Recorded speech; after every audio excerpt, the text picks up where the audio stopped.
Sa pinakadulong bahagi ng kabundukan ng Rizal ay matatagpuan ang maliit ngunit tahimik na baryo ng Tatala. Napapalibutan ito ng makakapal na puno ng kawayan at matatayog na balete na tila nagtatago ng mga lihim na hindi kailanman nais ibunyag ng kalikasan. Sa umaga ay payapa ang lugar. Maririnig lamang ang huni ng mga ibon, hampas ng hangin sa mga dahon, at mahinang agos ng ilog na dumadaloy mula sa kabundukan. Ngunit pagsapit ng gabi, nagbabago ang anyo ng baryo. Kapag unti-unting nilalamon ng dilim ang paligid, mabilis nagsasara ng bintana ang mga tao. Ang mga batang dati masayang naglalaro sa kalsada ay agad tinatawag ng kanilang mga magulang. Ang bawat bahay ay nagsisindi ng kandila at naglalagay ng asin sa pintuan, habang ang matatanda na may taimtim na nagdarasal.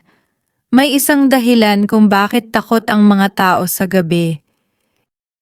Isang nilalang na matagal nang pinaniniwalaang namumuhay sa kabundukan ng Tatala.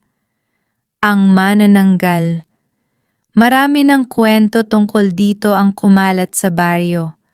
Ayon sa matatanda, isa itong nilalang na kayang humiwalay ang pang-itaas na bahagi ng katawan at lumipad sa ere gamit ang malalaking pakpak na parang paniki.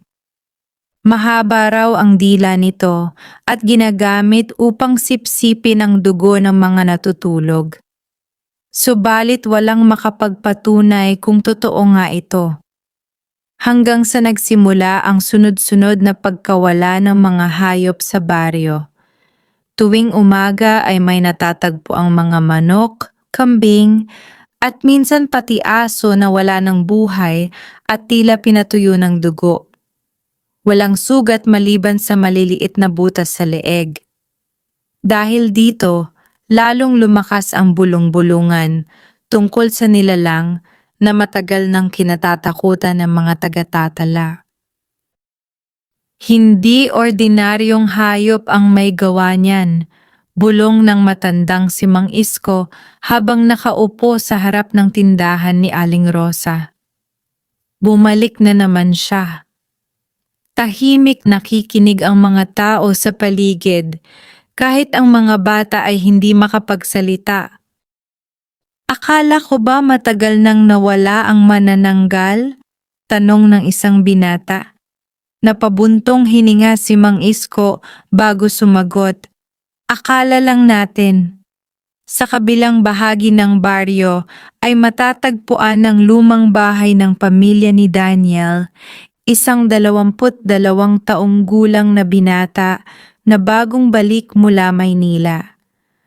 Matangkad siya, tahimik at kilala sa baryo bilang masipag at matapang.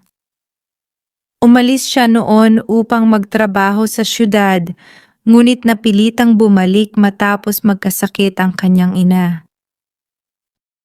Habang nag-aayos siya ng mga gamit sa bakuran, ay napansin niyang tila kakaiba ang katahimikan ng baryo. Bakit parang maaga nagsasara ang mga tao rito? Tanong niya sa kanyang ina. Nag-angat ng tingin si Aling Marta mula sa nilulutong hapunan. Marami nang nangyayari dito, anak. Ano pong ibig ninyong sabihin? Saglit na natahimik ang matanda bago sumagot. May mga nawawalang hayop at may mga nakakarinig daw ng kakaibang tunog tuwing hating gabi. Napangiti si Daniel. Baka naman mga kwento lang ng matatanda. Hindi agad nagsalita si Aling Marta. Sa halip ay tumingin lamang siya sa bintana na tila may malalim na iniisip. Mas mabuting huwag kang lumabas kapag gabi. Napakunot-noo si Daniel ngunit hindi na siya nagsalita pa. Pagsapit ng gabi ay mas lalong naging tahimik ang baryo. tanging tunog ng kuliglig at mahinang hangin lamang ang maririnig. Habang nagpapahinga si Daniel sa kanyang silid, ay may napansin siyang kakaiba. Parang may aninong dumaan sa bubong. Mabilis siyang bumangon at sumilip sa bintana, ngunit wala siyang nakita kundi ang madilim na kalangitan. Iiling-iling siyang bumalik sa higaan. Ngunit ilang sandali pa muli niyang narinig ang kakaibang tunog, isang mahina ngunit matinis na hagikik. Dahan-dahan siyang lumapit sa bintana. Sa di kalayuan, sa tuktok ng malaking puno ng balete, may nakita siyang tila isang nilalang na nakadapo roon. Nanlaki ang kanyang mga mata. Dalawang mapupulang mata ang nakatitig sa kanya mula sa dilim. Biglang gumalaw ang nilalang. Sa isang iglap ay lumipad ito pataas sa himpapawid. Napaatras si Daniel sa matinding gulat. Hindi niya malinaw na nakita ang itsura nito, ngunit sigurado siya sa isang bagay, hindi iyon tao. Kinabukasan ay nagising ang buong baryo sa balitang may isa na namang hayop ang natagpuang walang buhay. Nagtipon-tipon ang mga tao malapit sa bahay ni Mang Celso, kung saan natagpuan ang kanyang alagang kambing. Namumutla ang matanda habang nakatitig sa hayop. Wala na namang dugo, nanginginig niyang sabi. Lumapit si Daniel upang tingnan ang kambing. May dalawang maliit na sugat ito sa leeg, ngunit halos walang bakas ng dugo sa paligid. Napatingin siya sa kagubatan. Naalala niya ang nakita noong gabi. Hindi niya alam kung ano iyon. Ngunit pakiramdam niya ay may malaking panganib na paparating sa baryo ng Tatala. Habang nag-uusap ang mga tao, ay may isang matandang babae ang mabagal na lumapit sa kanila. Nakasuot ito ng maitim na damit at may hawak na rosaryo. Si Aling Sabel. Kilala siya sa baryo bilang manggagamot at tagapag-alaga ng mga sinaunang paniniwala. Tahimik niyang tiningnan ang patay na kambing bago nagsalita. Hindi pa siya tapos. Agad na tahimik ang mga tao. Sino po? Tanong ng isang babae. Dahan-dahang umangat ang tingin ni Aling Sabel sa kagubatan. Ang manananggal ng Tatala. Muling binalot ng katahimikan ang buong baryo. At sa unang pagkakataon matapos bumalik si Daniel sa kanilang lugar, naramdaman niyang maaaring totoo ang lahat ng kwento tungkol sa nilalang na matagal nang kinatatakutan ng mga tao. Sa di kalayuan, sa kailaliman ng madilim na kagubatan, may isang pares ng mapupulang mata ang tahimik na nagmamasid sa baryo. At tila may hinihintay itong mangyari. Mula nang marinig ni Daniel ang sinabi ni Aling Sabel, hindi na mapalagay ang kanyang isip. Kahit pilit niyang kumbinsihin ang sarili na maaaring may ibang paliwanag sa mga nangyayari, hindi niya maalis sa alaala ang mapupulang matang nasilayan niya sa puno ng balete noong nakaraang gabi. Buong araw ay naging abala ang baryo sa pag-uusap tungkol sa panibagong pagkamatay ng kambing ni Mang Celso. Sa maliit na tindahan ni Aling Rosa ay nagkukumpulan ng mga tao habang mahihinang nagbubulungan. Hindi na normal ito. 3 linggo nang may nawawalan ng hayop. Paano kung tao na ang sunod? Lalong bumibigat ang takot sa baryo habang lumilipas ang mga araw. Sa gitna ng usapan ay tahimik lamang si Daniel habang umiinom ng kape. Nakikinig siya sa mga kwento ng matatanda tungkol sa nilalang na matagal nang kinatatakutan sa Tatala.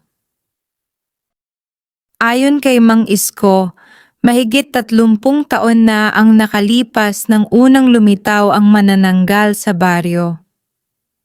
Marami raw ang nagkasakit noon at may ilang buntis na misteryosong namatay habang natutulog. Walang gustong lumabas kapag hating gabi, kwento ng matanda. Kapag may narinig kang tila pagaspas ng malaking pakpak sa bubong, huwag kang sisilip sa bintana. Totoo bang humihiwalay ang katawan nito? Tanong ng isang binata. Tumango si Mang Isko. Kapag gabi, lumilipad ang kalahating katawan niya upang manghuli. Napailing si Daniel. Kung totoo iyon, bakit walang nakakahuli? Napatingin sa kanya ang matanda. Dahil matalino siya. Hindi na sumagot si Daniel ngunit lalong dumami ang tanong sa kanyang isip. Pagsapit ng hapon ay nagtungo siya sa likod ng baryo kung saan nagsisimula ang makapal na kagubatan. Bata pa lamang siya'y pamilyar na siya sa lugar na iyon. Noon ay madalas siyang manghuli ng ibon at manguha ng kahoy kasama ang kanyang ama. Ngunit ngayon ay iba ang pakiramdam ng kagubatan. Mas tahimik, mas mabigat, parang may matang nakamasid mula sa likod ng mga puno. Habang naglalakad si Daniel ay napansin niya ang ilang kakaibang bakas sa lupa. Hindi iyon tila yapak ng tao o hayop. Mahahaba ang marka at parang may matutulis na kuko. Dahan-dahan siyang yumuko upang suriin ang mga bakas, ngunit bigla niyang narinig ang kaluskos mula sa likod ng makapal na damuhan. Mabilis siyang napalingon. May tao ba riyan? Sigaw niya, walang sumagot. Unti-unti siyang lumapit habang hawak ang kahoy na pinulot niya sa lupa. Malakas ang tibok ng kanyang dibdib habang papalapit siya sa pinanggagalingan ng tunog. Ngunit pagdating niya roon ay wala siyang nakita. Tanging malamig na hangin lamang ang humaplos sa kanyang balat. Napakunot noo siya. Pagkatapos ay may naamoy siyang kakaiba. Isang mabahong amoy na tila nabubulok na laman. Biglang nanindig ang kanyang balahibo. Mula sa itaas ng puno ay may tumulong malapot na likido sa kanyang balikat. Agad siyang napaatras at napatingala. Ngunit wala siyang nakita kundi makakapal na dahon. Mabilis siyang nagpasiyang bumalik sa baryo bago pa lumalim ang gabi. Habang naglalakad pa uwi, ay hindi niya maiwasang maramdaman na tila may sumusunod sa kanya. Sa bawat paghakbang niya ay may maririnig siyang mahinang kaluskos sa likuran. Ngunit tuwing lilingon siya ay wala namang tao. Pagdating niya sa kanilang bahay ay agad siyang sinalubong ng kanyang inang si Aling Marta. Saan ka nanggaling? Tanong nito na may halatang pag-aalala. Sa gubat lang po. Biglang nagbago ang mukha ng matanda. Ilang beses ko bang sinabi sa iyong huwag pumunta roon kapag palubog na ang araw? Nag-iimbestiga lang naman ako. Daniel, mahina ngunit madiing sabi ni Aling Marta. Hindi mo alam ang mga bagay na naninirahan doon. Tahimik lamang ang binata. Napansin niyang tila may nais sabihin ang kanyang ina, ngunit pinipili nitong manahimik. Kinagabihan ay hindi agad nakatulog si Daniel. Habang nakahiga siya ay muli niyang narinig ang kakaibang tunog mula sa bubong.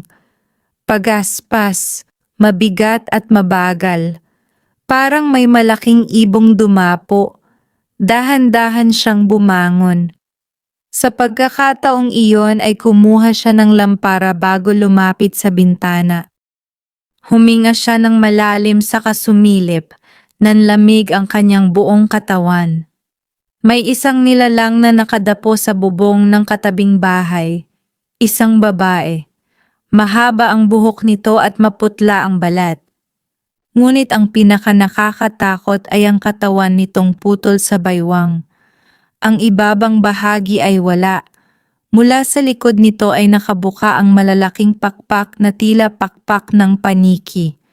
Unti-unting umangat ang mukha ng nilalang at diretsong tumingin kay Daniel. Nakita niya ang dugo ang bibig nito at mahahabang pangil na kumikislap sa ilalim ng buwan. Napaatras si Daniel sa matinding takot. Nalaglag sa sahig ang hawak niyang lampara. Muling narinig niya ang matinis na hagik-hik ng nilalang. Pagkatapos ay mabilis itong lumipad patungo sa direksyon ng kagubatan. Nanatiling nanginginig si Daniel habang pilit inuunawa ang kanyang nakita. Hindi na iyon kwento lamang. Hindi na iyon tsismis ng matatanda. Totoo ang manananggal. At ngayon ay alam na ng nilalang na nakita siya nito. Halos hindi nakatulog si Daniel matapos niyang makita ang nilalang sa bubong ng katabing bahay. Paulit-ulit na bumabalik sa kanyang isip ang maputlang mukha nito, ang dugo ang bibig, at ang nakakakilabot na titig na tila dumiretso hanggang sa kanyang kaluluwa. Madaling araw pa lamang ay gising na siya. Tahimik siyang lumabas ng silid at nagtungo sa kusina kung saan nadatnan niya ang kanyang inang nakaupo habang nakatitig sa kandilang unti-unting nauupos. Napansin agad ni Aling Marta ang maputlang mukha ng anak. "Hindi ka nakatulog," mahina nitong sabi. Hindi agad sumagot si Daniel. Umupo siya sa harap ng ina bago nagsalita. "Nakita ko siya." Biglang natigilan si Aling Marta. Ang manananggal. Unti-unting nanginig ang kamay ng matanda. "Sinabi ko sa iyong huwag kang sisilip sa gabi." Totoo pala talaga siya, bulong ni Daniel. Napapikit si Aling Marta na tila may mabigat na alaalang bumalik sa kanyang isip. "Akala ko tapos na ang sumpang iyon." Napatingin si Daniel sa kanyang ina. "Sumpa?" Ngunit hindi agad sumagot ang matanda. Sa halip ay tumayo ito at dahan-dahang nagsindi ng isa pang kandila. "May mga bagay na mas mabuting hindi mo na malaman. Pero paano kung may mapahamak? Hindi tayo pwedeng magtago habang may pumapatay sa baryo." Napabuntong hininga si Aling Marta. "Pumunta ka kay Aling Sabel." "Ano po?" Siya lang ang nakakaalam ng buong katotohanan. Pagkatapos sabihin iyon ay hindi na muling nagsalita ang matanda. Hindi na pinilit ni Daniel ang kanyang ina. Agad siyang umalis matapos mag-agahan at nagtungo sa pinakadulong bahagi ng baryo kung saan nakatira si Aling Sabel. Kilala ang matandang babae bilang manggagamot. Ang kanyang bahay ay yari sa lumang kahoy at napapalibutan ng mga halamang gamot, nakasabit na bawang, at mga tuyong dahon na hindi kilala ni Daniel. Pagdating niya roon, ay nadatnan niyang nagsusunog ng insenso ang matanda sa harap ng bahay. Hindi ito nagulat nang makita siya.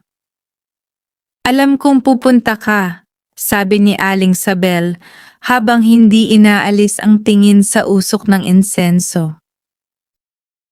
"May kailangan po akong malaman." Tumango ang matanda. "Pumasok ka." Mabagal na sumunod si Daniel sa loob ng bahay. Madilim ang kabuuan nito at tanging liwanag ng kandila lamang ang nagbibigay ilaw sa paligid. Sa dingding ay nakasabit ang mga lumang larawan, rosaryo at kakaibang simbolo na hindi niya maintindihan. Umupo si Aling Sabel sa lumang silya habang tahimik na pinagmamasdan siya. "Nakita mo na siya," sabi nito. "Opo." "Ano ang nakita mo?" Isinalaysay ni Daniel ang lahat ng kanyang nasaksihan noong gabi.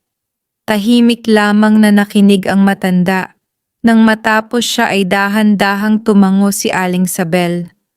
Bumalik na nga siya. "Sino ba talaga siya?" tanong ni Daniel.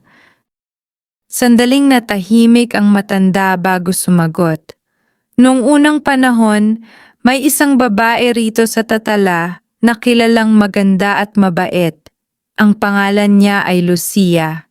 Napatingin si Daniel sa matanda. Si Lucia ay anak ng pinakamayamang pamilya noon sa baryo. Maraming lalaki ang umibig sa kanya ngunit may isa lamang siyang minahal. Sino? Isang magsasakang nagngangalang Roberto. Habang nagsasalita si Aling Sabel ay tila nabubuhay sa isip ni Daniel ang mga pangyayari ng nakaraan. Nagplano silang magpakasal, ngunit tutol ang pamilya ni Lucia dahil mahirap si Roberto. Isang gabi ay biglang nawala ang lalaki. Anong nangyari sa kanya? Natagpuan siyang patay sa kagubatan. Nanlaki ang mata ni Daniel. At si Lucia? Hindi niya natanggap ang pagkawala ng lalaking mahal niya. Unti-unti siyang nabaliw. Tahimik na nakinig si Daniel habang nagpapatuloy ang matanda. May nagsabi na nakipagkasundo raw siya sa masamang nilalang upang buhayin muli si Roberto. Ngunit ang kapalit ay ang kanyang pagkatao. Biglang lumakas ang ihip ng hangin sa labas ng bahay. Bahagyang gumalaw ang apoy ng kandila. At doon nagsimula ang sumpa. Napalunok si Daniel. Si Lucia ang manananggal? Tumango si Aling Sabel. Hindi na siya ganap na tao matapos ang gabing iyon. Pero bakit hanggang ngayon ay buhay pa rin siya? Dahil may isang bagay na nagpapanatili sa kanyang lakas. Ano iyon? Hindi agad sumagot si Aling Sabel. Sa halip ay tumingin ito sa bintana na tila may iniisip. Galit. Natahimik si Daniel. Galit sa mga taong pumatay kay Roberto. Galit sa baryong nagtakwil sa kanya. Pero matagal ng panahon iyon. Ang kasamaan ay hindi basta nawawala, mahinang sabi ng matanda. Lalong lumalakas kapag pinapakain ng puot. Biglang may narinig silang sigawan mula sa labas. Mabilis na tumayo si Daniel. Paglabas nila ng bahay, ay nakita nilang nagtatakbuhan ang mga tao sa gitna ng baryo. "Ano ang nangyari?" sigaw ni Daniel.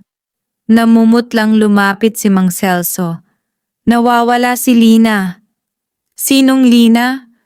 "Yung anak ni Mang Pilo." Biglang nagkatinginan sina Daniel at Aling Sabel. 17 taong gulang si Lina at kilalang madalas mag-igib ng tubig tuwing madaling araw. "Ano pong nangyari?" tanong ni Daniel. "Hindi na raw nakauwi galing ilog." Agad na nagkagulo ang mga tao. May ilan nang kumuha ng sulo habang ang iba na may nagdarasal. Ngunit habang nagsisigawan ang mga tao ay may napansin si Daniel sa malayong bahagi ng kagubatan. Isang maputlang babae ang nakatayo sa pagitan ng mga puno. Mahaba ang buhok nito at tila nakangiti habang nakatingin sa baryo. Unti-unti itong umatras papasok sa dilim. At kasabay noon ay narinig ni Daniel ang mahinang sigaw ng isang babae mula sa kailaliman ng kagubatan. Nayanig ang buong baryo matapos mawala si Lina. Walang sino man ang naglakas loob lumabas mag-isa habang mabilis na kumalat ang balita sa bawat bahay ng Tatala. Sa gitna ng kaguluhan ay nanatiling nakatitig si Daniel sa direksyon ng kagubatan kung saan niya nakita ang maputlang babae. Sigurado siya. Hindi guni-guni ang kanyang nakita. Naroon ang manananggal. At may kasama siyang tao, bulong niya. Ano? Tanong ni Mang Celso. Ngunit hindi na sumagot si Daniel. Mabilis siyang kumuha ng sulo mula sa isang lalaki at nagsimulang maglakad patungo sa kagubatan. Daniel! Sigaw ni Aling Marta na kararating lamang. Huwag kang pupunta roon. Kapag hindi tayo kumilos ngayon, baka hindi na natin mahanap si Lina. Mapanganib sa loob ng gubat kapag gabi. Humarang si Mang Isko.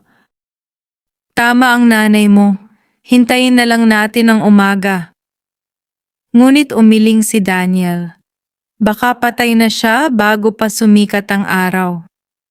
Nagkatinginan ang mga tao. Kita sa kanilang mga mukha ang takot. Sa huli ay may 4 na lalaking sumama kay Daniel. Sina Mang Celso, Benji, Oscar at Tano. May dala silang mga sulo, itak at kahoy na pinatulis. Bago sila umalis ay mabilis na lumapit si Aling Sabel kay Daniel. Iniabot nito ang maliit na supot na gawa sa tela. Ano po ito? Asin at dinurog na bawang. Napakunotno si Daniel. Makakatulong ba ito? Hindi ko alam kung sapat, sagot ng matanda. Pero mas mabuti nang may dala kaysa wala. Tahimik na tinanggap iyon ni Daniel. Pagkatapos ay nagsimula silang maglakad papasok sa madilim na kagubatan. Habang lumalalim sila sa gubat, ay lalo namang nagiging malamig ang paligid. Ang mga puno ay tila mas malalaki at mas madidilim kaysa karaniwan. Maging ang hangin ay parang may dalang kakaibang bigat. Hindi ko gusto ito, mahina ngunit nanginginig na sabi ni Benji. Tumahimik ka, sagot ni Oscar habang mahigpit na hawak ang kanyang itak. Tanging tunog ng kanilang mga yabag at mahinang pagaspas ng hangin ang maririnig. Ngunit maya-maya ay may narinig silang kakaiba. Isang mahinang iyak ng babae. Huminto silang lahat. Si Lina ba yon? Bulong ni Tano. Muling umalingaw-ngaw ang iyak. Nagmula ito sa mas malalim na bahagi ng kagubatan. Mabilis na naglakad si Daniel patungo sa direksyon ng tunog habang sumusunod ang iba. Ngunit habang papalapit sila ay unti-unting nagbabago ang iyak. Naging tila hagik-hik ito. Mahina, matinis, nakakakilabot. Biglang huminto si Mang Celso. Hindi tama ito. Ngunit bago pa sila makaatras ay may mabilis na aninong dumaan sa ibabaw ng mga puno. Napatingala silang lahat. Isang napakalaking pakpak ang mabilis na naglaho sa dilim. Diyos ko! Bulong ni Benji. Biglang namatay ang isa sa mga sulo. Kasunod noon ay umugong ang malakas na hangin at narinig nila ang sigaw ni Lina. Tulungan ninyo ako! Lina! Sigaw ni Mang Celso. Mabilis silang tumakbo patungo sa direksyon ng tinig hanggang makarating sila sa isang maliit na bahagi ng kagubatan na tila walang puno sa gitna. At doon nila nakita si Lina. Nakahandusay ito sa lupa habang umiiyak at nanginginig. Lina! Sigaw ni Mang Celso habang tumatakbo palapit. Ngunit biglang sumigaw si Daniel. Huwag! Napatigil ang lahat. May kakaiba sa dalaga. Nakatungo ito habang nanginginig ang balikat. Pagkatapos ay dahan-dahan nitong inangat ang mukha. Nanlamig ang dugo ni Daniel. Hindi si Lina ang nakatingin sa kanila. Ang mukha nito ay maputla at duguan habang ang bibig ay nakangiting abot hanggang tainga. At ang mga mata nito ganap na itim. Biglang tumalon ang nilalang papunta kay Benji. Napahiyaw ang lalaki habang natumba sa lupa. Sa isang iglap ay nakita nilang humaba ang dila ng nilalang at pumulupot sa leeg ni Benji. "Putulin mo!" sigaw ni Oscar. Mabilis niyang inundayan ng itak ang nilalang ngunit nakaiwas ito at tumalon pataas sa puno. Nang tumama ang liwanag ng sulo sa katawan nito ay nakita nila ang tunay nitong anyo. Kalahating katawan ng babae, mahahabang kuko, malalaking pakpak at mukha ni Lucia. Tumawa ito ng malakas habang nakadapo sa sanga. "Umalis kayo," paos nitong sabi, parang sabay-sabay na boses ng tao at hayop ang tunog nito. "Hindi siya inyo." Biglang umikot ang malakas na hangin sa paligid. Nagsimulang manginig si Lina habang nakahandusay sa lupa. "Daniel!" mahina niyang iyak. "Tulungan mo ako." Ngunit bago pa makalapit si Daniel ay mabilis na bumaba ang manananggal at hinablot ang dalaga. Napahiyaw si Lina habang itinataas siya ng nilalang sa ere. "Bitawan mo siya!" sigaw ni Daniel. Mabilis niyang dinampot ang supot na bigay ni Aling Sabel at ibinato iyon sa manananggal. Pumutok sa ere ang asin at bawang. Biglang sumigaw ng napakalakas ang nilalang. Umalingaw-ngaw ang nakakabinging tunog sa buong kagubatan. Napabitaw ito kay Lina na bumagsak sa lupa. Galit na tumingin ang manananggal kay Daniel. Sa unang pagkakataon ay malinaw niyang nakita ang mukha ni Lucia. Maganda pa rin ito sa kabila ng pagiging halimaw. Ngunit puno ng galit ang kanyang mga mata. "Dapat hindi ka bumalik," malamig nitong sabi. Bago pa makapagsalita si Daniel, ay mabilis na lumipad ang nilalang papalayo sa kailaliman ng kagubatan. Kasabay noon ay muling bumalik ang katahimikan. Tanging hingal at iyak ni Lina ang maririnig. Mabilis na nilapitan ni Daniel ang dalaga. "Lina, ayos ka lang ba?" Nanginginig itong tumango ngunit nanatiling nakatitig sa direksyon kung saan nawala ang nilalang. Pagkatapos ay mahina itong nagsalita. May pinoprotektahan siya. Napakunot noo si Daniel. "Ano?" Unti-unting napaluha si Lina. "May nakita akong katawan sa loob ng kuweba." Hindi agad nakapagsalita si Daniel matapos marinig ang sinabi ni Lina. Maging ang ibang kalalakihan ay natigilan habang nakatingin sa nanginginig na dalaga. "Anong katawan?" tanong ni Mang Celso. Namumutla si Lina habang mahigpit na nakakapit sa damit ni Daniel. "Hindi ko po masyadong nakita. Madilim sa loob ng kuweba." "Paano ka napunta roon?" tanong ni Oscar. Huminga ng malalim si Lina bago nagsimulang magsalita. "Maaga akong pumunta sa ilog para mag-igib. Pagkatapos may narinig akong umiiyak mula sa gubat. Akala ko may batang nawawala kaya sinundan ko." Napapikit siya habang patuloy na nanginginig. "Habang naglalakad ako, nakita ko ang isang babae na nakatalikod sa may puno.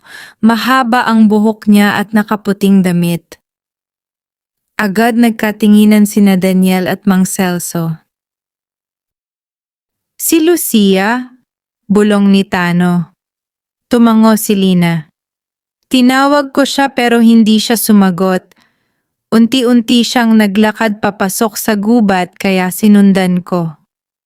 "Bakit mo sinundan?" tanong ni Daniel. Parang, parang may kung anong humihila sa akin. Tahimik na nakinig ang lahat. Dinala niya ako sa isang kuweba sa may bundok. Pagpasok ko roon ay naamoy ko agad ang mabahong amoy. Napatakip ng bibig si Lina habang pilit pinipigilan ang pagsusuka sa alaala. May nakita akong higaan sa loob at may nakahiga roon. Nanlaki ang mata ni Mang Celso. Tao ba? Mabagal na tumango si Lina. Lalaking bangkay. Biglang lumamig ang pakiramdam ni Daniel.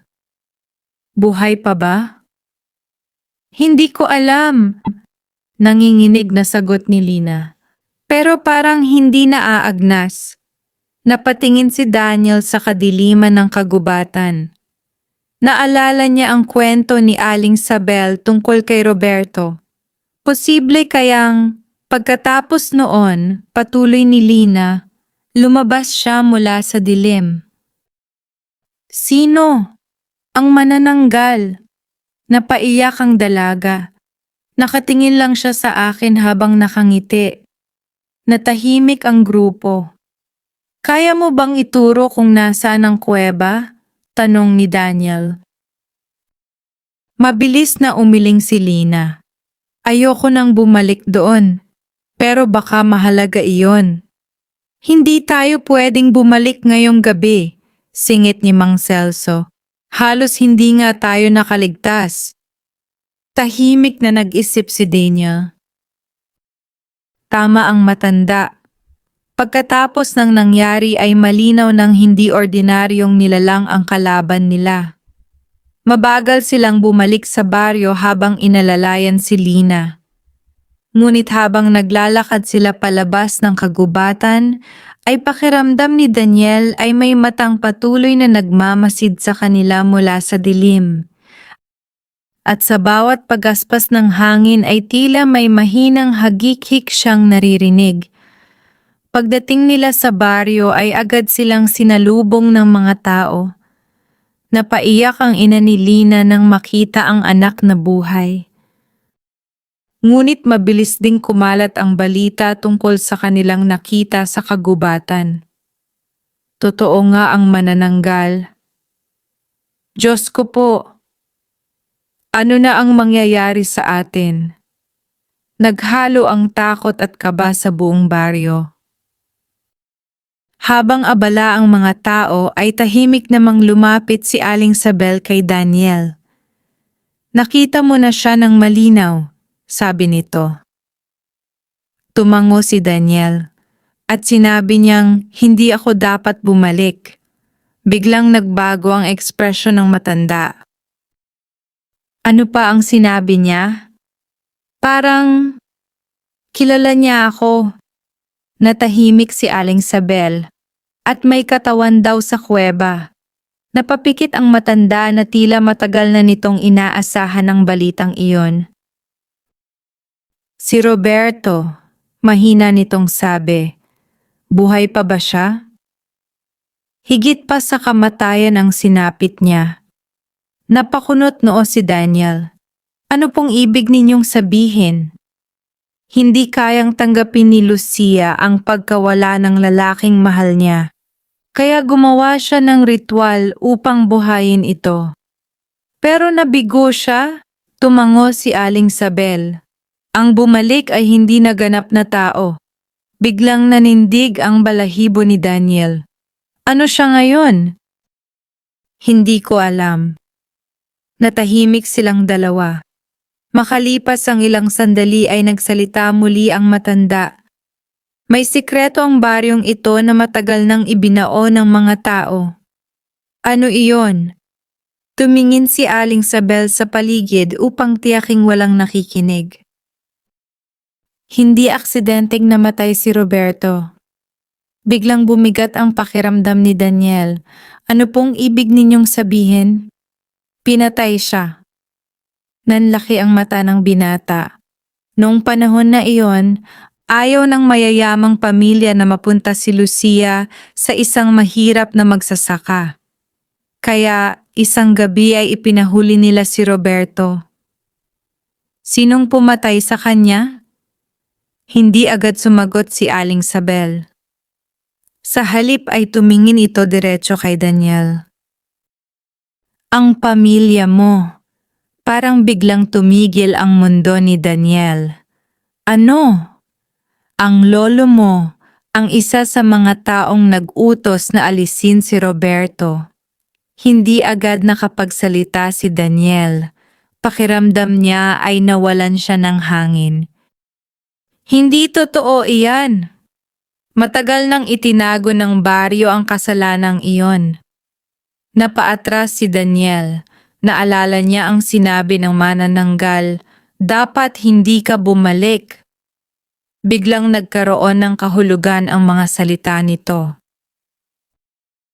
Kaya galit siya sa akin, mahina niyang sabi. Hindi lang galit, sagot ni Aling Sabel. May dahilan kung bakit kanya pinabayaan noong gabi. Napatingin si Daniel sa matanda. Anong dahilan? Kamukha mo ang lolo mo. Muling bumalik sa isip ni Daniel ang titig ng manananggal habang nakadapo ito sa puno. Hindi iyon simpleng galit, parang may halong sakit at puot na hindi kailanman nawala kahit lumipas ang napakaraming taon. Kinagabihan ay hindi muling nakatulog si Daniel. Habang nakaupo siya malapit sa bintana, ay pinagmamasdan niya ang madilim na kagubatan sa malayo. Maraming tanong ang umiikot sa kanyang isip. Kung totoo ang lahat ng sinabi ni Aling Sabel, ibig sabihin ay matagal nang nakakadena sa galit si Lucia. At ngayon ay tila may mas malalim pa itong dahilan sa pagbabalik. Ngunit habang iniisip niya iyon, ay may napansin siyang kakaiba. Sa may dulo ng baryo, malapit sa lumang simbahan, may isang taong nakatayo sa ilalim ng puno. Isang babae, mahaba ang buhok, nakaputing damit, at diretsyong nakatingin sa kanya. Hindi gumalaw si Daniel habang nakatitig sa babaeng nakatayo sa ilalim ng puno, malapit sa lumang simbahan. Tila huminto ang paligid. Maging ang malamig na hangin ng gabi ay parang nawala. Sa liwanag ng buwan, ay malinaw niyang nakita ang maputlang balat nito at mahabang buhok na tinatangay ng hangin. Nakasuot ito ng puting damit na tila luma na sa sobrang tagal. At kahit malayo ang pagitan nila, ramdam ni Daniel ang matalim nitong titig. Si Lucia. Unti-unting tumayo si Daniel mula sa kanyang kinauupuan. Hindi niya alam kung bakit ngunit parang may kung anong humihila sa kanya palabas ng bahay. Daniel! Bigla siyang napalingon. Nakatayo sa pintuan ang kanyang inang si Aling Marta. Anong ginagawa mo? Muling tumingin si Daniel sa labas. Ngunit wala na ang babae sa ilalim ng puno. Parang bula itong naglaho sa dilim. Nandoon siya, mahina niyang sabi. Agad na namutla si Aling Marta. Sino? Si Lucia. Mabilis na isinara ng matanda ang bintana. Huwag kang tumingin sa kanya. Bakit po? Kapag tinawag ka niya, huwag kang sasagot. Napakunot noo si Daniel. Parang gusto niya akong kausapin. Hindi tao ang nilalang na iyon. Pero bakit hindi niya ako pinapatay? Hindi agad nakasagot si Aling Marta. Sa halip ay naupo ito at tila biglang nanghina. May mga bagay na hindi mo pa alam tungkol sa pamilya natin. Tahimik na naghintay si Daniel. Matagal bago muling nagsalita ang kanyang ina. Noong bata pa ako, may isang gabi na nagpunta rito si Lucia. Nanlamig ang pakiramdam ni Daniel. Ano pong nangyari? Nagpakita siya sa lolo mo. Ang taong nagpapatay kay Roberto? Tumango si Aling Marta.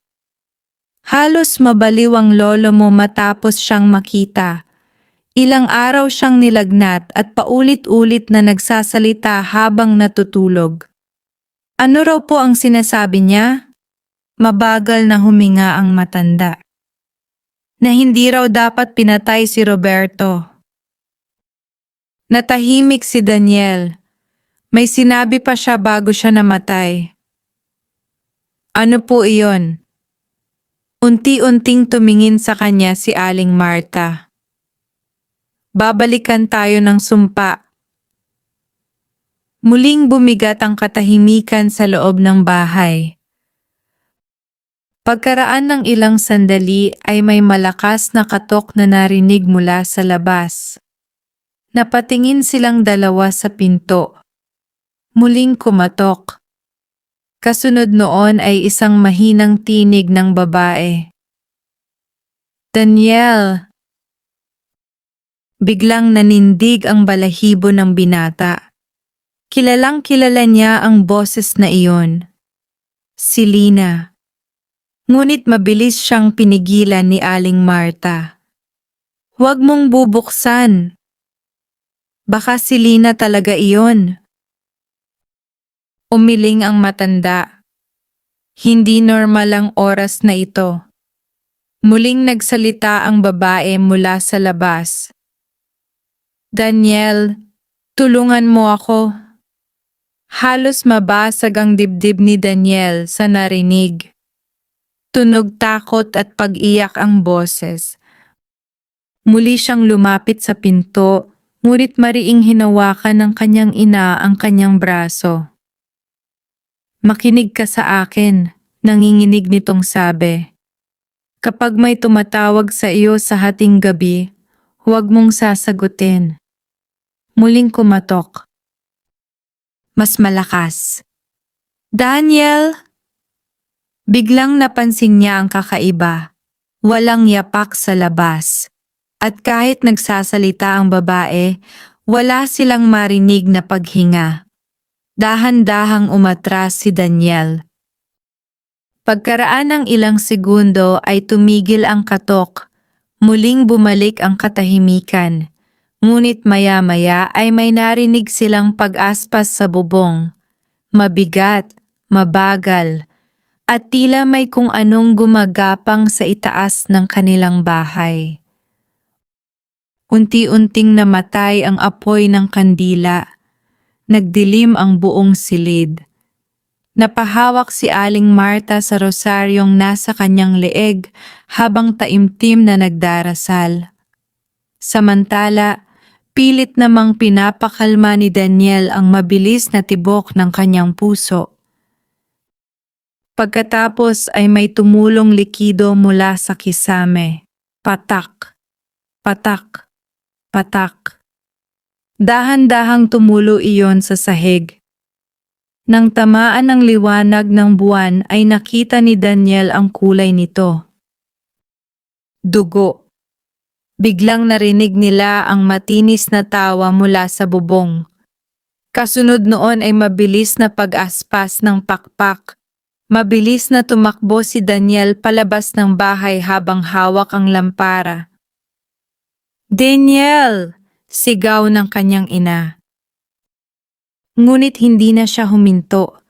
Paglabas niya ay mabilis niyang tinutukan ng ilaw ang bubong. At doon niya nakita ang nilalang. Nakadapa ito sa ibabaw ng kanilang bahay habang nakabaluktot ang katawan na tila malaking paniki. Namumula ang mga mata nito at nakangiti ito habang nakatingin sa kanya. Ngunit sa pagkakataong iyon ay hindi siya umatras. Bakit mo kami ginugulo? Sigaw niya. Biglang tumahimik ang nilalang. Unti-unti itong bumaba mula sa bubong hanggang tuluyang lumapag sa harap niya. Naniga si Daniel. Sa unang pagkakataon ay nakita niya ng malapitan si Lucia. Maganda pa rin ang kanyang mukha, ngunit puno ng lungkot at galit ang mga mata nito. May mga bakas ng dugo sa kanyang labi at maputlang maputla ang kanyang balat. Huli na ang lahat, malamig nitong sabi. Anong gusto mo? Tinitigan siya ni Lucia ng matagal. Pagkatapos ay dahan-dahan itong lumapit. Buhay pa siya. Nanlaki ang mata ni Daniel. Si Roberto? Tumango ang nilalang. Matagal na niya akong hinihintay. Napaatras si Daniel. Anong ibig mong sabihin? Ngunit bago pa siya masagot ay biglang sumigaw si Aling Marta mula sa loob ng bahay. Daniel, tumakbo ka! Mabilis na napalingon ang binata. At sa likod niya ay may isa pang nilalang na nakatayo sa gitna ng dilim. Isang matangkad na lalaki. Payat na payat, maputla ang balat, at may mga matang ganap na itim. Ngumiti ito habang nakatingin kay Daniel. At sa unang pagkakataon, matapos magsimula ang bangungot sa baryo ng Tatala, naramdaman ni Daniel na hindi lamang iisang halimaw ang kinakalaban nila. Hindi agad nakagalaw si Daniel habang nakatitig sa lalaking nakatayo sa gitna ng dilim. Payat ito, halos butot balat, at tila matagal nang walang buhay ang katawan. Nakasuot ito ng lumang damit na kupas at may mga bakas ng putik sa buong katawan. Ngunit ang pinaka nakakatakot ay ang mga mata nito. Ganap na itim, walang buhay, parang malalim na hukay na walang katapusan. Roberto! Mahina ngunit nanginginig na sabi ni Aling Marta mula sa loob ng bahay. Unti-unting ngumiti ang lalaki. At nang ngumiti ito ay nakita ni Daniel ang maiitim nitong ngipin na tila nabubulok. Napaatras siya, hindi iyon tao. Kahit ano pa ang hitsura nito noon, wala nang natitirang pagkatao sa nilalang na nasa harap niya ngayon. Daniel, mahina ang boses nito ngunit tila may kasamang ungol ng maraming tao. Lumapit ka. Mabilis na humakbang paatras si Daniel habang mahigpit na hawak ang lampara. Samantala ay tahimik lamang na nakatayo si Lucia sa gilid, nakatitig sa lalaking tila bangkay. May lungkot sa kanyang mga mata at takot. Parang siya mismo ay natatakot sa nilalang na kanyang ibinalik. Hindi mo siya dapat binuhay, sabi ni Daniel kay Lucia. Bahagyang nanginig ang mukha ng babae. Ginawa ko lang ang lahat para hindi siya mawala. Hindi na siya si Roberto. Biglang nag-iba ang ekspresyon ng lalaki. Unti-unting humaba ang kanyang leeg habang lumalawak ang ngiti nito. Ako pa rin ito. Kasabay noon ay lumabas ang maitim na likido mula sa kanyang bibig. Napaatras si Daniel habang halos mawalan ng balanse. Biglang umihip ang napakalakas na hangin. Sa isang iglap ay mabilis na sumugod ang nilalang papunta kay Daniel. Ngunit bago pa siya maabot, ay mabilis na humarang si Lucia. Tumigil ka! Sigaw nito. Tumalsik ang dalawa sa lupa. Umalingaw-ngaw ang malalim na ungol ng nilalang habang pilit nitong inaabot si Daniel gamit ang mahahabang kuko. Gutom, paos nitong sabi. Mabilis na hinila ni Aling Marta ang anak papasok ng bahay. Isara mo ang pinto.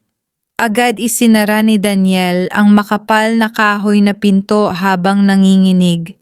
Sa labas ay maririnig nila ang malalakas na pagkalabog at ungol ng nilalang, parang mababasag anumang oras ang kanilang bahay. Napaiyak si Aling Marta habang hawak ang rosaryo. Hindi dapat siya nakalabas. Ano ba talaga siya? Sigaw ni Daniel. Hindi ko alam. Muling yumanig ang pinto dahil sa lakas ng pagsalpok ng nilalang. Kasunod noon ay narinig nila ang sigaw ni Lucia mula sa labas. Umalis ka! Biglang tumigil ang pagkalabog. Makalipas ang ilang segundo ay narinig nila ang mabilis na pag-aspas ng pakpak at malalakas na yabag na papalayo sa dilim. Unti-unting bumalik ang katahimikan, ngunit nanatiling mabigat ang hangin sa paligid. Mabagal na napaupo si Daniel habang hinihingal. Hindi na sapat ang salitang halimaw para ilarawan ang nakita niya. Mas masahol pa iyon. Kinabukasan ay mabilis na kumalat sa baryo ang balitang may nakita si Daniel na isa pang nilalang. Maraming tao ang gustong umalis sa Tatala, ngunit wala ring mapuntahan ang karamihan. Kapag iniwan natin ang baryo baka sundan tayo, sabi ni Mang Isko habang nagtitipon-tipon ang mga tao sa harap ng simbahan. Pero paano tayo lalaban? Tanong ng isang babae habang yakap ang kanyang anak. Tahimik lamang si Daniel. Paulit-ulit niyang iniisip ang mga nangyari noong gabi. Isang bagay ang malinaw sa kanya. Hindi kontrolado ni Lucia ang nilalang. At maaaring mas malaki pa ang panganib na dala nito kaysa sa manananggal mismo. Habang abala ang mga tao ay lumapit si Aling Sabel kay Daniel. Kailangan nating puntahan ang kuweba. Napatingin siya sa matanda. Ngayon? Habang araw pa. Bakit? May kailangang matapos. Napansin ni Daniel ang kakaibang seryosong ekspresyon ng matanda. Ano pong ibig ninyong sabihin? May paraan para matapos ang sumpa. Biglang nabuhayan ng pag-asa si Daniel. Ano iyon? Kapag nasira ang katawan ni Roberto, mawawala ang kapangyarihang bumubuhay sa kanya.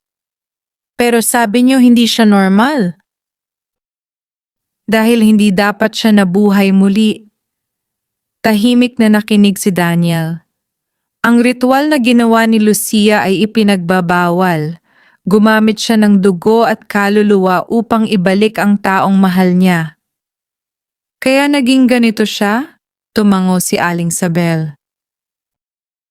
At habang buhay si Roberto, hindi matatapos ang sumpa. Napatingin si Daniel sa kagubatan. Kung ganoon, kailangan nating hanapin ang kuweba. Hindi magiging madali iyon, sabi ng matanda.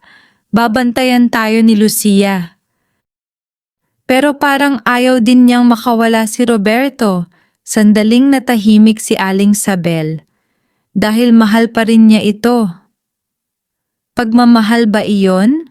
Tanong ni Daniel. O pagsisisi? Hindi agad nakasagot ang matanda. Pagsapit ng hapon ay naghanda sina Daniel, Aling Sabel, Mang Isko at 3 lalaki mula sa baryo upang hanapin ang kuweba. May dala silang sulo, asin, bawang at mga rosaryo. Tahimik silang naglakad papasok sa kagubatan. Mas mabigat ang pakiramdam ng lugar kaysa dati. Parang mismong gubat ay ayaw silang papasukin.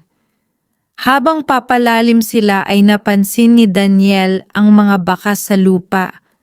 Mahahabang marka ng kuko at tila may mga bahagi ng lupa na sinunog. Dumaan siya rito, mahina niyang sabi.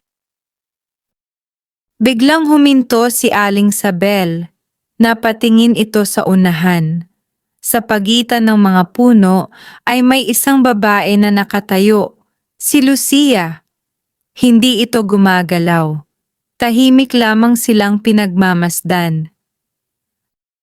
Mahigpit na hinawakan ni Mang Isko ang kanyang itak. "Lumayo ka sa amin, demonyo!" Ngunit hindi sumagot si Lucia. Sa halip ay tumingin ito kay Daniel. May kakaibang lungkot sa mga mata nito. Pagkatapos ay dahan-dahan itong nagsalita. "Kapag nakita niya kayo, bahagyang nanginig ang kanyang boses. Papatayin niya kayong lahat." Nanatiling tahimik ang buong grupo habang nakatitig kay Lucia. Sa pagitan ng makakapal na puno at malamlam na liwanag ng dapit hapon, tila hindi tunay ang kanyang anyo. Ang mahaba niyang buhok ay tinatangay ng malamig na hangin habang ang maputla niyang mukha ay bakas ang matinding pagod at lungkot. Ngunit sa unang pagkakataon, hindi galit ang nakikita ni Daniel sa kanyang mga mata. Takot. "Kapag nakita niya kayo," ulit ni Lucia, "hindi na kayo makakalabas ng buhay." Mahigpit na humawak si Mang Isko sa kanyang rosaryo. "Niloloko mo lang kami." Ngunit hindi ito pinansin ni Lucia. Sa halip ay si Daniel lamang ang tinitigan nito. Hindi ko na siya mapigilan. "Ano ba talaga siya?" tanong ni Daniel. Bahagyang napayuko si Lucia. "Kasalanan ko." Biglang umugong ang hangin sa paligid. Nagkatinginan ang mga lalaki habang tila lalong dumidilim ang kagubatan. "Anong ginawa mo?" tanong ni Daniel. Unti-unting tumulo ang luha mula sa mga mata ni Lucia. "Noong mamatay si Roberto, hindi ko matanggap."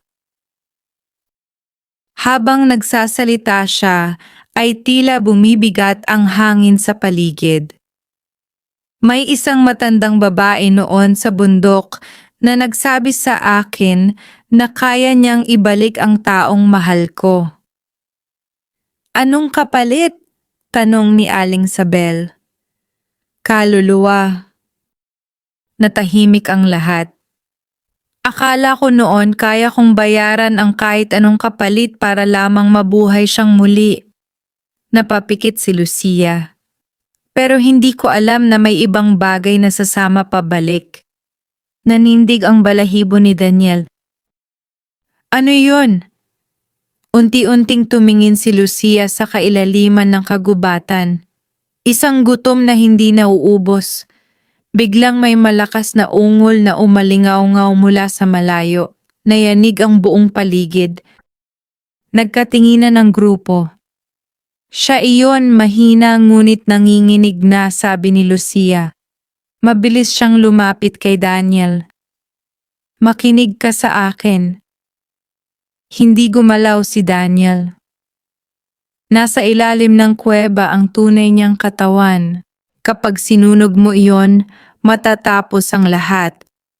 "Bakit mo kami tinutulungan?" Biglang napuno ng sakit ang mukha ni Lucia. "Dahil matagal na akong pagod." Natahimik si Daniel. Sa unang pagkakataon ay nakita niyang hindi lamang halimaw ang nasa harap niya. Isa rin itong taong matagal nang nabubuhay sa pagsisisi. Ngunit bago pa siya makapagsalita ay biglang lumakas ang hangin. Kasabay noon ay narinig nila ang malalakas na yabag mula sa kailaliman ng gubat. Mabilis na namutla si Lucia. "Tumakbo kayo." "Nasaan ang kuweba?" sigaw ni Daniel. Itinuro ni Lucia ang makitid na daan sa pagitan ng mga puno. "Diretso lang hanggang marinig ninyo ang tubig." Biglang umugong muli ang ungol. Mas malapit na. "Bilis!" sigaw ni Aling Sabel. Agad na tumakbo ang grupo habang mabilis namang umakyat si Lucia sa puno at lumipad patungo sa dilim. Habang tumatakbo sila ay naririnig ni Daniel ang malalakas na yabag sa likuran nila. Parang may dambuhalang hayop na humahabol. Humahampas ang mga sanga sa kanilang katawan habang pilit silang sumusugod sa masukal na kagubatan. Hanggang sa marinig nila ang tunog ng umaagos na tubig. "Dito!" sigaw ni Mang Isko. Sa pagitan ng mga bato ay nakita nila ang madilim na bunganga ng kuweba. Agad silang pumasok. Malamig at mabaho ang loob. Amoy nabubulok na laman ng hangin. Tahimik silang naglakad paloob habang hawak ang mga sulo. At habang lumalalim sila ay lalo namang bumibigat ang pakiramdam ni Daniel. Parang may kung anong buhay sa kailaliman ng kuweba. Pagkaraan ng ilang minuto ay narating nila ang pinakamalawak na bahagi nito. At doon sila natigilan. Sa gitna ng kuweba ay may malaking batong tila ginawang higaan. At sa ibabaw nito, may nakahigang katawan. Nanigas si Daniel. Lalaking lalaki iyon ngunit halos naaagnas na ang balat. Nakasuot ito ng lumang damit na tila daan-daang taon nang nakalipas. Ngunit kahit ganoon ang hitsura nito, gumagalaw pa rin ang dibdib nito. Parang humihinga. "Diyos ko!" bulong ni Mang Isko. Lumapit si Aling Sabel habang nanginginig ang kamay. "Si Roberto!" Biglang bumukas ang mga mata ng katawan. Ganap na itim. Napaatras ang lahat. Unti-unting bumuka ang bibig nito at nagsalita. "Lucia!" Kasabay noon ay biglang namatay ang lahat ng sulo. Nagdilim ang buong kuweba. At mula sa pinakalikod ng dilim ay narinig nila ang malalim na ungol ng nilalang na humahabol sa kanila. Nasa loob na ito ng kuweba, nilamon ng kadiliman ang buong kuweba. Sa loob ng ilang segundo ay wala silang makita kundi ang mahinang liwanag mula sa bunganga ng kuweba sa malayo. Ngunit higit na nakakatakot, kaysa sa dilim ang mabigat na paghinga na unti-unting lumalapit mula sa kailaliman, mahaba, mabagal, at tila gutom na gutom. Walang sino man ang gumalaw, hanggang sa biglang marinig nila ang kaluskos ng kuko sa batuhan. Kirk! Kirk! Parang may malaking hayop na gumagapang palapit sa kanila. "Buksan ninyo ang mga sulo!" sigaw ni Mang Isko. Nagmamadaling sinindihan ng mga lalaki ang dala nilang apoy habang nanginginig ang kanilang mga kamay. At nang muling magliwanag ang kuweba nakita nila ito. Nakatayo sa likod ng batong higaan ang nilalang na kamukha ni Roberto. Ngunit hindi na iyon anyong tao. Mas mahaba na ang katawan nito at tila baluktot ang mga buto. Nakalaylay ang mga braso hanggang lupa habang ang leeg nito ay nakaikot sa paraang hindi kayang gawin ng normal na tao. At ang bibig nito halos mahati ang buong mukha sa sobrang laki ng ngiti. Tumutulo ang maitim na laway mula sa mga ngipin nitong matutulis. Tahimik lamang itong nakatingin sa kanila. Parang pinag-aaralan ang bawat isa. Pagkatapos ay dahan-dahan itong nagsalita. "Bakit ninyo siya inilalayo sa akin?" Kasabay noon ay biglang sumiklab ang malakas na hangin sa loob ng kuweba. Nagliparan ang abo at alikabok. "Hindi ka na si Roberto!" sigaw ni Daniel. Unti-unting ikiniling ng nilalang ang ulo nito. "Ako ang minahal niya." "Hindi!" sigaw ni Aling Sabel. "Isa kang sumpa." Biglang nagbago ang mukha ng nilalang. Sa isang iglap ay mabilis itong sumugod. Napahiyaw si Oscar nang abutin siya ng mahahabang kuko sa dibdib. Tumalsik siya sa bato habang umaagos ang dugo mula sa kanyang katawan. "Mang Oscar!" Sigaw ni Mang Isko. Ngunit bago pa sila makalapit, ay mabilis nang tumalon ang nilalang sa kisame ng kuweba. Parang gagamba itong gumapang sa ibabaw habang umiikot ang leeg at nakatitig sa kanila. "Gutom," ungol nito. Biglang namatay muli ang dalawang sulo. Nagsimula ng mataranta ang grupo. "Sunugin natin ang katawan!" Sigaw ni Aling Sabel. Agad na tumakbo si Daniel papunta sa batong higaan kung saan nakahiga ang tunay na katawan ni Roberto. Ngunit bago pa niya ito marating, ay biglang may aninong bumagsak sa harapan niya, si Lucia. Mabilis nitong hinarangan ang nilalang na nasa kisame. "Tumigil ka!" Sigaw niya. Lumabas ang matinis na ungol mula sa halimaw. "Lucia!" Parang nagmamakaawa ang boses nito, ngunit may halo ring galit. "Hindi na kita kayang iligtas," umiiyak na sabi ni Lucia. Sa unang pagkakataon ay nakita ni Daniel ang matinding sakit sa mukha ng babae. "Matagal ka nang wala."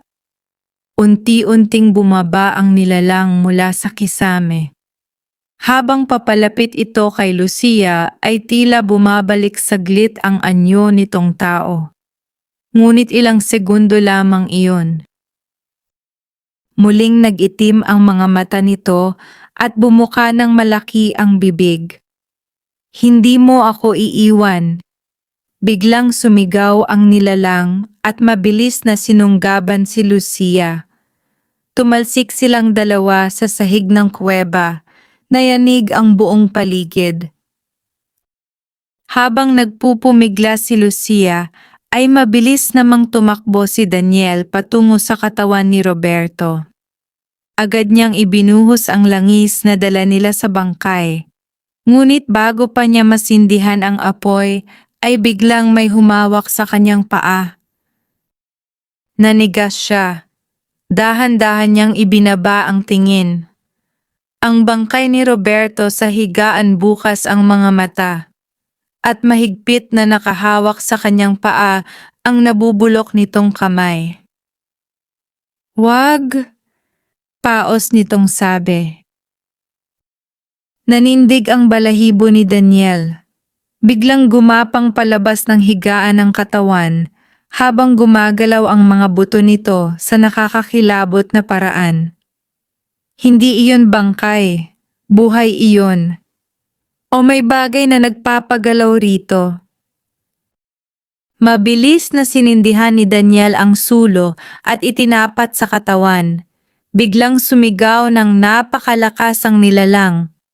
Umalingaw-ngaw ang nakakabinging tunog sa buong kuweba. Kasabay noon ay nagsimulang manginig ang paligid. "Sunugin mo na!" Sigaw ni Aling Sabel. Nanginginig man ay ibinagsak ni Daniel ang apoy sa katawan ni Roberto. Sa isang iglap ay lumiyab ang buong higaan. Lumakas ang sigaw ng nilalang. Kasabay nito ay biglang tumigil si Lucia. Napatitig siya sa nasusunog na katawan habang pumapatak ang luha sa kanyang mukha. "Patawad," mahina niyang sabi. Biglang nagwala ang halimaw. Mabilis itong tumalon papunta kay Daniel, ngunit bago pa siya maabot, ay mahigpit itong niyakap ni Lucia. "Ngayon na!" Sigaw niya. Nanlaki ang mata ni Daniel. "Lucia!" Ngunit ngumiti lamang ang babae habang yakap ang halimaw. Sa unang pagkakataon ay tila naging payapa ang kanyang mukha. At least, matatapos na rin ito. Kasabay noon ay biglang lumakas ang apoy. Nagsimulang gumuho ang kisame ng kuweba. "Lumabas tayo!" Sigaw ni Mang Isko. Mabilis silang tumakbo palabas habang bumabagsak ang malalaking bato sa paligid. Ngunit bago tuluyang makalabas si Daniel, ay muli siyang napalingon sa loob ng kuweba.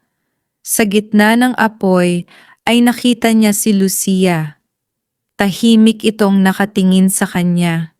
At bago tuluyang lamunin ng apoy ang kanyang katawan ay bahagya itong ngumiti. Halos hindi na makahinga si Daniel habang tumatakbo palabas ng kuweba kasama ang iba. Sunod-sunod ang pagbagsak ng malalaking bato mula sa kisame habang mabilis na nilalamon ng apoy ang kailaliman ng kuweba. Umuugong ang napakalakas na sigaw ng nilalang na tila sumasabay sa pagyanig ng bundok. Pagkalabas nila ay agad silang napalayo sa bunganga ng kuweba. Ilang sandali lamang ang lumipas nang biglang bumagsak ang malaking bahagi ng bundok at tuluyang nagsara ang pasukan. Kasabay noon ay tumigil ang nakakakilabot na sigaw. Muling binalot ng katahimikan ang kagubatan. Tanging mabibigat nilang paghinga ang maririnig habang nakatitig sila sa gumuhong kuweba. Patay na katahimikan. Parang may isang malaking bangungot na tuluyan ng naglaho. Unti-unting napaluhod si Daniel sa lupa. Hindi niya maalis sa isip ang huling ngiti ni Lucia bago ito lamunin ng apoy. Hindi niya alam kung bakit, ngunit sa kabila ng lahat ng ginawa nito, nakaramdam siya ng awa para sa babae. Isang taong masyadong nagmahal. At tuluyang nilamon ng sarili niyang pighati. Natapos na ba talaga? Mahina niyang tanong. Lumapit si Aling Sabel habang nakatingin sa gumuhong kuweba. Oo, sagot nito. Wala na ang sumpa. Ngunit walang saya sa boses ng matanda. Tanging pagod at lungkot lamang. Unti-unti silang bumalik sa baryo habang nagsisimula ng sumikat ang araw. Sa unang pagkakataon matapos ang napakaraming gabi, tila naging magaan ang hangin sa tatala. Wala nang malamig na pakiramdam. Wala nang pakiramdam na may matang nakamasid mula sa dilim. Pagdating nila sa baryo ay agad silang sinalubong ng mga tao. Nang malaman ng lahat ang nangyari, ay may ilan na napaiyak habang ang iba na may napaluhod sa pasasalamat. Tapos na ba talaga? Hindi na ba siya babalik? Tahimik lamang na tumango si Daniel. At sa unang pagkakataon matapos ang mahabang panahon, unti-unting bumalik ang pag-asa sa baryo. Lumipas ang mga araw. Muling naging payapa ang tatala. Unti-unting bumalik ang dating sigla ng mga tao. Ang mga bata ay muli nang naglaro sa kalsada tuwing hapon. Ang mga bahay ay hindi na nagsasara ng maaga. At higit sa lahat, wala nang nawawalang hayop. Wala nang naririnig na pagaspas ng pakpak tuwing hating gabi. Ngunit kahit tapos na ang bangungot, nanatili sa isip ni Daniel ang lahat ng kanyang nasaksihan. Isang gabi ay nagtungo siya sa lumang puno ng balete malapit sa kagubatan. Tahimik ang paligid habang pinagmamasdan niya ang liwanag ng buwan sa ibabaw ng mga puno. Maya-maya ay narinig niya ang mabagal na yabag mula sa likuran. Paglingon niya ay nakita niya si Aling Sabel. Alam kong makikita kita rito, sabi ng matanda. Bahagyang ngumiti si Daniel. Parang hindi pa rin mawala sa isip ko ang lahat. Lumapit si Aling Sabel at tumingin sa kagubatan. May mga sugat na hindi agad naghihilom. Tahimik silang dalawa sandali. Pagkatapos ay nagsalita muli si Daniel. Sa tingin ninyo, masama ba talaga si Lucia? Napabuntong hininga ang matanda. Hindi lahat ng halimaw ay ipinanganak na masama. Napaisip si Daniel. Kung hindi pinatay si Roberto noon, baka walang nangyaring ganito. Tumango si Aling Sabel. Ang kasakiman at galit ng tao ang tunay na nagsimula ng sumpa. Muling bumalik sa alaala ni Daniel ang kwento tungkol sa kanyang pamilya.